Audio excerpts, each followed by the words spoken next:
up on. I was just saying there before the cameras rolled, the fact that for most people sequels are rarely equals, and then spin-offs can be a little bit tricky. You get into Supergirl and Elektra, and I don't know, for you, was there any pause for thought when Nick said to you, we're going to make an entire movie about Aldous? Did you think, oh, can I do an entire movie? Would he be worthy of an entire movie?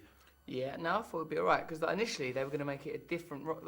what it was, Nick, he goes, I really like this character, let's make another film about him. I really like the character, I really like your relationship with Jonah, let's make a film about that. And it was like, you know, for me it seemed like they could have said it was another rock star and just done another movie, you know, like, but it seemed silly to, like, not to keep the same name. So I sort of think of them as entirely distinct films. What about the first Pink Panther film? Peter Sellers wasn't the main character. That's very true. And who else? And that's Peter Sellers. And then on TV, Frasier was always great, and Frasier. Rhoda out of Mary Tyler Moore was great. There are exceptions, of course. This film has no real relationship. Jason Segel's not in this. Yeah. So I think look at it as a distinct and separate project individually, and it's well funny. That notion too, I remember talking to you about that first movie, and it was your first scene on that movie. You were, somewhat nervous. It's a fairly big Hollywood production. You hadn't made a movie like that before. You got that Reggie Perrin feeling. It might be nice just to walk off into the sea and not have to deal with this. Yeah, I did get that Reggie Perrin feeling. I get that all the time. I was going to say that still happened because... Already. All right, because it does seem, your life is pretty sweet right now, and you've obviously been successful in many different things that you've done. So I don't know whether that breeds a certain degree of confidence and a certain relaxed notion of what I'm still crazy. I had a chat to Mike Tyson, right? I was interviewing him for this documentary I was doing, and he just said, he goes, man, I could jump out this window at any time. I thought, yeah, I could. I still have it in me to just go, I'm not doing this anymore. I'm just going to walk off, go and live in Afghanistan, join the Taliban, see how it works out. So that notion when Nick and that originally wrote your character in Forgetting Sarah Marshall as an author, and they looked at you and said, no, he's not going to be an author, he's going to be a rocker. They obviously saw that bohemian blood bursting through your veins. And I don't know whether that's something that you still relate to, or whether, because you're kind of settling down now, whether you feel, well, that was then, this is now. I can relate to it, but I don't feel that I'm that guy these days. Well, there's a distinction, I suppose, being in a monogamous relationship to the sort of hedonistic freedoms of a single man. So that is obviously a distinction. But I think that I think it will always have access to the idea of revelry, bacchanalia, escape, loss of self, and not conforming. I hope so, mate, because if this is all there is, it ain't enough. Well, the movie itself, I couldn't help but think of my favourite year, one of my favourite movies. And also, I guess, when you look at the rock side of it, there's been quite a lot, Almost Famous. And I don't know whether there were certain things that you sat down and talked about, well, this is where we're going, or whether it just all felt, I know this kind of guy, I know what way he should behave. And I only took responsibility for my character. Nick Stoller, the writer and director, it was his movie and his vision and his story.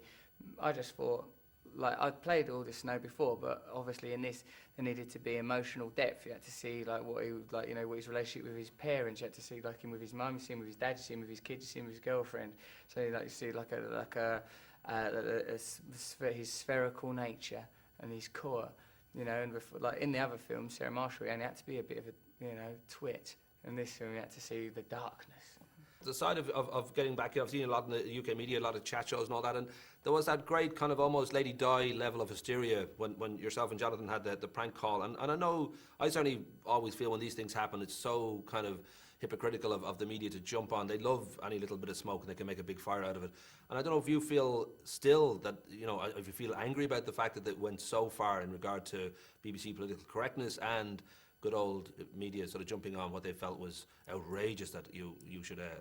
I don't think anyone thought it was outrageous. I don't think it, I think that, some people thought that's rude to leave that answer message, and some people thought, who cares, right? The only people that were acting as if there was some hysterical phenomena was like Daily Mail and a few media outlets. They weren't even. I bet there was no one at the Daily Mail going, what? They left a message up. Oh God, no! Why? There is no God. If you use that kind of hysteria, then what is left for paedophilia? What is left for the horrors of our world, for the corruption, for the ecological disasters, if you squander your emotion on minutiae? But you brought house prices up as well. That always happens. How? Daily Mail, no matter what happens in the world, if something negative happens, house prices go up. It's just the way the world works. That's good. Yeah. Is it? Do you want expensive houses?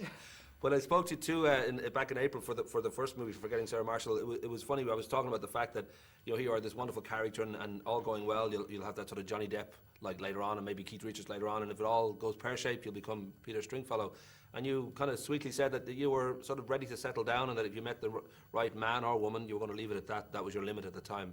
That you would definitely settle down. Were you still surprised when Katy came along? Because I think love is always, I guess, when it's real love, it's always a surprise that it happens.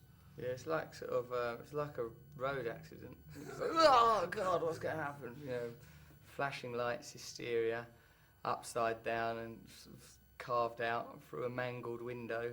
I emerged to second birth from the wreckage. So yeah, it was very surprising. And all good then. I mean, you talk about being somewhat sort of, having those Reggie Perry moments, but I'm guessing life is pretty good. Yeah, I'm in love with someone. Like, that's really, really good. But, I could still wander off into the sea, leave my shoes all neat on the beach. We know what happened.